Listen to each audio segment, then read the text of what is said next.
Bonjour, aujourd'hui c'est samedi,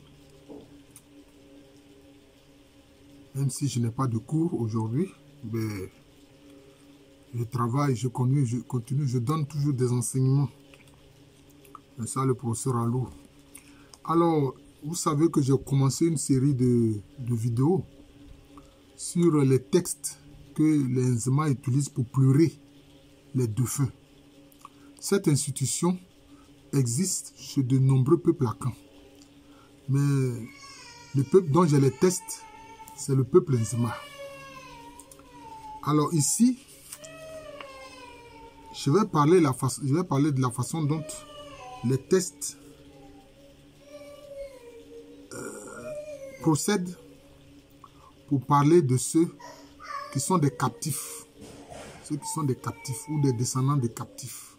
Voilà.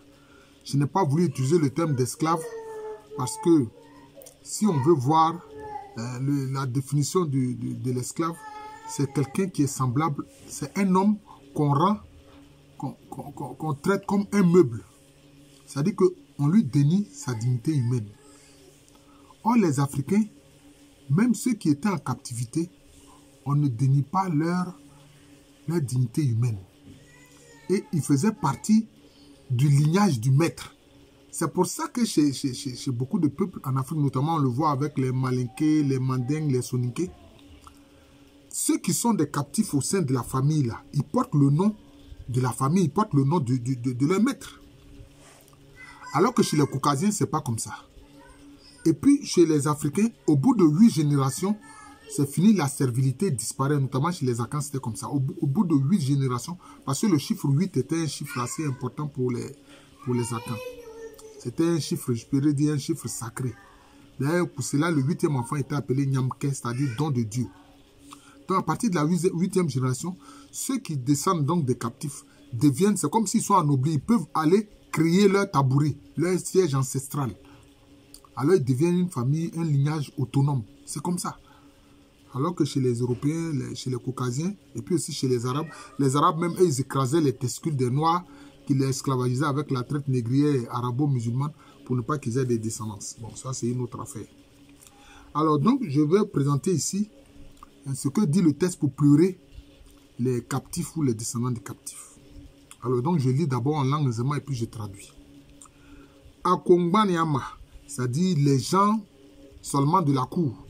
Les gens seulement de la cour. Voilà. Minibi mo Raria, Ene Ayue Angabe. C'est-à-dire que ceux qui sont venus, des gens qui sont venus, et puis on ne les a pas comptés. Ben quoi, si vous partez, venez nous visiter. Voilà, et s'ils meurent, qu'ils viennent visiter les vivants. Namolonia Fedia, c'est celui qui a les yeux qui les écarquillent. Voilà. Fédé, c'est le fait de faire comme ça. Voilà, Fédé. C'est le fait d'écarquiller les yeux. Je connais, j'ai vu une image de Gbagbo qui fait comme ça. Quand les Africains veulent dire, voilà, c'est que tu cherches là, tu as trouvé, il faut comme ça. Namolonia Fedia. C'est celui qui a les yeux qui les écarquillent. Menenemo Tiankuma na Bendian Milia. C'est-à-dire ceux qui comptent les trous et ne comptent pas les gens. Pourquoi c'est dit ça comme ça? C'est toute une explication. C'est parce que souvent, dans la recherche de l'or, hein, bon, l'or alluvionnaire, là, c'est facile, mais quand il faut faire des trous, il faut faire des mines, des trous pour rechercher l'or, souvent, c'était les captifs qui le faisaient. C'est pour ça qu'il est dit ici, ceux qui comptent les trous. Vous voyez, c'était eux qui étaient chargés de creuser les trous pour rechercher l'or. Voilà. Si c'était quelqu'un, si c'était le bien de quelqu'un, bon, ce serait une bonne chose. Mais en fait, il veut dire que ce n'est pas le bien.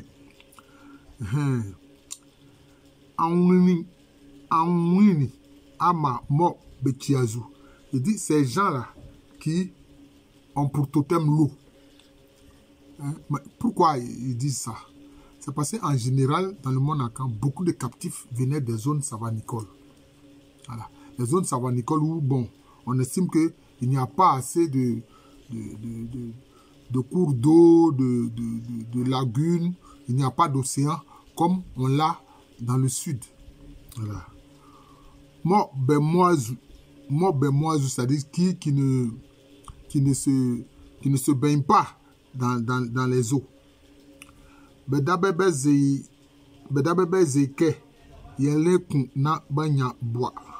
Bon, ça, c'est vraiment de l'ancien zema.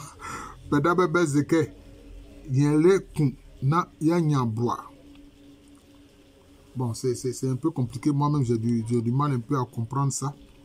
C'est-à-dire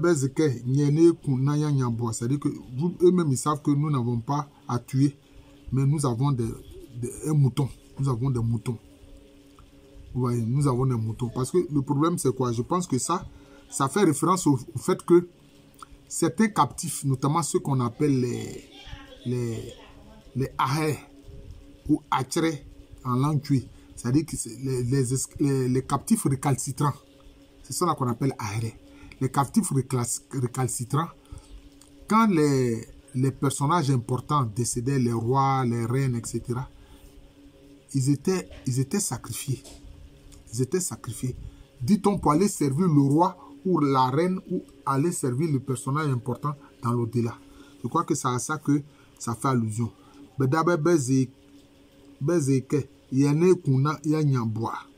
Voilà.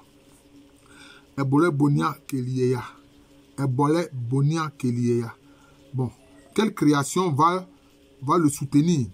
Parce que justement, les Anglais, ils étaient sacrifiés. Ben quoi? Si vous partez, venez nous visiter. C'est celui qui a les yeux qui les écarquillent. Voilà. Donc, voilà le test tel qu'il existe pour, disons, pleurer les défunts qui sont des captifs ou des descendants des captifs. Vous voyez. Donc, c'est ça. C'est ce que les humains faisaient. C'est le test qui est là. Voilà. Donc, bon, quelquefois, il y a la question de l'interprétation. Hein. L'interprétation est libre, mais moi, c'est l'interprétation que je fais de certains passages de ce texte qui sert à pleurer les captifs ou les descendants des captifs. Voilà. Merci et bonne journée.